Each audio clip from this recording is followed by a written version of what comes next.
Government എന്ത് തെറ്റ് ചെയ്തു എന്ന് ചോദിച്ചിട്ട് നിങ്ങൾക്കൊരു ചോദ്യം പോലും ചോദിക്കാൻ പറ്റില്ല. എന്ത് തെറ്റാണ് ചെയ്തതെന്ന് നിങ്ങളിത് ഞാൻ പറയട്ടെ, നിങ്ങൾ മൈക്രോസ്കോപ്പിക് ലെൻസുമായിട്ട് സർക്കാരിൻ്റെ പുറകെ നടക്കുക.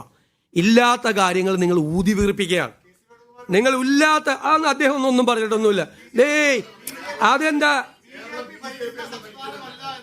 അല്ലല്ല, അത് അങ്ങനെ നിങ്ങൾക്ക് ഇന്റർപ്രറ്റ് ചെയ്യാം, അങ്ങനെ അത്രേ ഉള്ളു.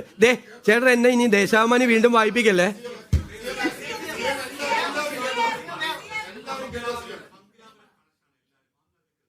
ഞാൻ കറക്റ്റായിട്ട് മറുപടി പറയാം. എല്ലാ ദിവസവും അതിനൊന്നും മറുപടി പറയാൻ പറ്റില്ല. ഞാൻ ഓരോരുത്തരെ ഞാൻ മുഖ്യമന്ത്രി ആകുന്നതിന് മുമ്പ് ഞാൻ മുഖ്യമന്ത്രി ആകുമെന്ന് നിങ്ങൾക്ക് ആർക്കെങ്കിലും അറിയാമായിരുന്നോ? എനിക്ക് പോലും അറിയില്ലായിരുന്നു. ചുമ്മാ ഇതെല്ലാം എനിക്കറിയാം ഇത് എവിടെ നിന്നാണ് ഇത് ആരംഭിക്കുന്നതെന്ന്. ചില ചാനലുകളിൽ നിന്നാണ് ഇത് തുടങ്ങുന്നത്. അതാരാണ് ഇത്തരം ഗൂഢാലോചന നടത്തുന്നതെന്നൊക്കെ നന്നായി അറിഞ്ഞ് അത് നന്നായി ആസ്വദിച്ചിരിക്കുക. ഞാൻ കഴിഞ്ഞ ഒരാഴ്ച നിങ്ങളീ കൊടുത്ത വാർത്തകളൊക്കെ കണ്ട് ഞാൻ നിശബ്ദനാണ് മറ്റാണെന്നൊക്കെ നിങ്ങൾ പറയും, ആസ്വദിച്ചിരിക്കുക. ഞാനതുകൊണ്ടാണ് വന്ന് ചോദിച്ചത്, തൻ്റെ ഇടത്തോടു കൂടി നിങ്ങളോട് ചോദിച്ചത്, ഈ സർക്കാർ എന്ത് തെറ്റാണ് ഈ വിഴിഞ്ഞം പോർട്ടിൽ ചെയ്തതെന്ന്. ഒരു മറുപടി ഉണ്ടായില്ലല്ലോ ഒരാൾക്കും. ഇനി വേണമെങ്കിൽ ചെന്നിരുന്നിട്ട് എന്ത് വേണേലും പറഞ്ഞോ. പിന്നെ ഞാനാണ് ഇപ്പൊ തീരുമാനങ്ങളെല്ലാം പ്രഖ്യാപിച്ചത് ഞാൻ ഒറ്റയ്ക്കാണോ? ഏത് തീരുമാനമാണ് ഞാൻ ഒറ്റയ്ക്ക് എടുത്തത്? ഒന്ന് ചോദിച്ചേ. ആ ചോദ്യത്തിനൊന്നും മറുപടി പറ. ഏഷ്യാനെറ്റിന്റെ ലേഖനം ആ ചോദ്യത്തിന് മറുപടി പറ. നിങ്ങൾ പറയാണ്. അല്ലാതെ നോ ഞാൻ ഏത് തീരുമാനമാണ് ഒറ്റയ്ക്കെടുത്തതെന്ന് പറ. ഒരാളും പറഞ്ഞിട്ടില്ല. നിങ്ങൾ ഉണ്ടാക്കുന്ന വാർത്തകളാ.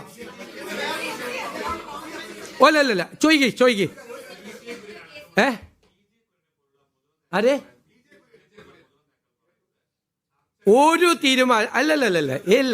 ഞാൻ ഒറ്റയ്ക്കെടുത്ത എന്റെ ചോദ്യം അതാണ്. ഞാൻ ഒറ്റയ്ക്കെടുത്ത തീരുമാനം ഏതാ? നിങ്ങൾ പറയുന്നുണ്ട് ഒരു തീരുമാനം എടുത്തിട്ടില്ല. ഒരു തീരുമാനം എടുത്തിട്ടില്ല. നിങ്ങൾ ഇതൊക്കെ ഞാൻ ഇവിടെ നിങ്ങൾ CPM അല്ലല്ലോ. CPM നടക്കണ കാര്യം നിങ്ങൾ അന്വേഷിക്കും. നടക്കണ കാര്യം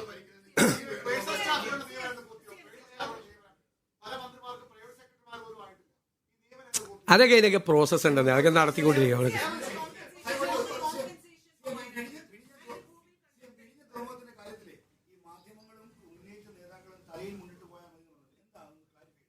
അല്ല, ഞാൻ ചോദിച്ചല്ലോ, ഈ സർക്കാർ എന്ത് തെറ്റാണ് അക്കാര്യത്തിൽ ചെയ്തത്? നിയമവിരുദ്ധമായിട്ടോ ഏതെങ്കിലും ഒരു തെറ്റ് ചെയ്തോ എന്ന് നമ്മൾ ചോദിച്ചല്ലോ. ആരോപണം ഉന്നയിച്ചവരെ കുറിച്ചാണ്, ഞാൻ അല്ലാത്ത മാധ്യമങ്ങളെ കുറിച്ചല്ല പറഞ്ഞത്. എന്ത് തെറ്റാണ് ചെയ്തതെന്ന്, ഈ സർക്കാർ എന്ത് തെറ്റ് ചെയ്തു എന്ന ചോദ്യത്തിന് നിങ്ങൾക്ക് ഒറ്റ ആൾക്ക് മറുപടിയില്ല. ഒരു ചോദ്യമില്ല. നിങ്ങൾക്ക് കിട്ടിയല്ല, തന്നല്ലോ നേരത്തെ. ദേശാഭിമാനിക്ക് നന്നായിട്ട് തന്നല്ലോ. ഇനിയും ചോദിച്ചു മേടിക്കല്ലോ എൻ്റെ നിന്ന്. വേറെയും ദേശാഭിമാനി എൻ്റെ അടുത്ത് 2025 വേറെ പറ.